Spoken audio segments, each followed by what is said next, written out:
Okay, the Browns are having their last week of, now it's mini camps. This is where the players actually are required to show up and work out. We've had OTAs and all these other things. The interesting part of what's been coming out of Berea has that been, while the media and perhaps some fans have been obsessed with Baker-Mayfield. How's he doing? How's he throwing the ball? How does he look? You know, is he really finding his receivers and everything else? But actually, what the guys catching the ball have been talking about is Tyrod-Taylor, the veteran quarterback, because they are more comfortable, frankly, with a guy who's been starting for 3 years in Buffalo. Now, this is not a knock on Baker-Mayfield. You know, the problem sometimes, here's what we get in Cleveland. I call it the quarterback wars. If you like one quarterback, that means you got to hate the other one. So if I'm saying I think Tyrod-Taylor should be starting opening day, it doesn't mean I want Baker-Mayfield to fail. It doesn't mean I believe Baker-Mayfield's going to be a bust. It just means on day one, when they're playing the Steelers and they're playing Oakland and they're playing New Orleans and all these teams right away out of the gate, I'd rather go with a quarterback who's won some games and won some games in Buffalo.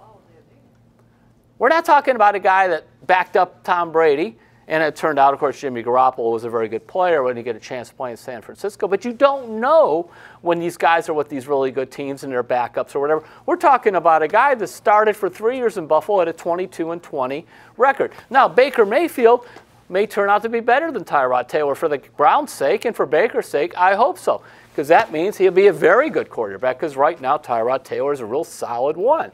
But, you know, we've been down this road before, but about, well, you know, you play the rookie quarterback, all this. I mean, one of the great things I heard, it's a very dumb argument. It's this.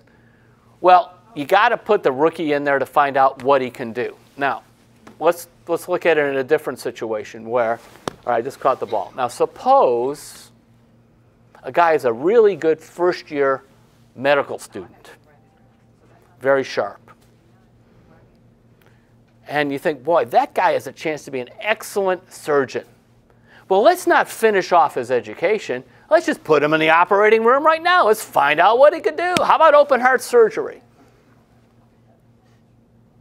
In my mind, playing Baker-Mayfield early in the season against the Pittsburgh Steelers is like sending that very promising, very smart, very good future doctor straight into the operating room, maybe after a year and a half of med school, and then being surprised when he has some problems.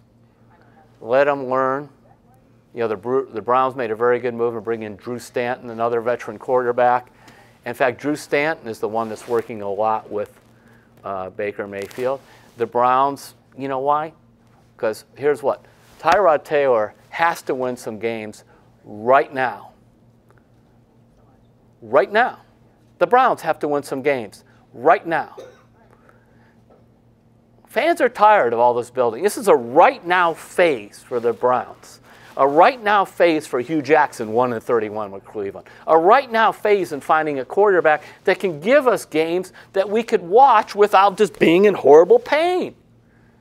And so my guess is we will see Tyrod-Taylor early. I hope we see him through much of the season. And, you know, I hope this doesn't happen, but frankly, the Browns have averaged not one, not two, but generally 3 quarterbacks playing over the course of a season because of injuries and other issues. Baker-Mayfield's time is coming, but there's no reason to rush him into the operating room right now.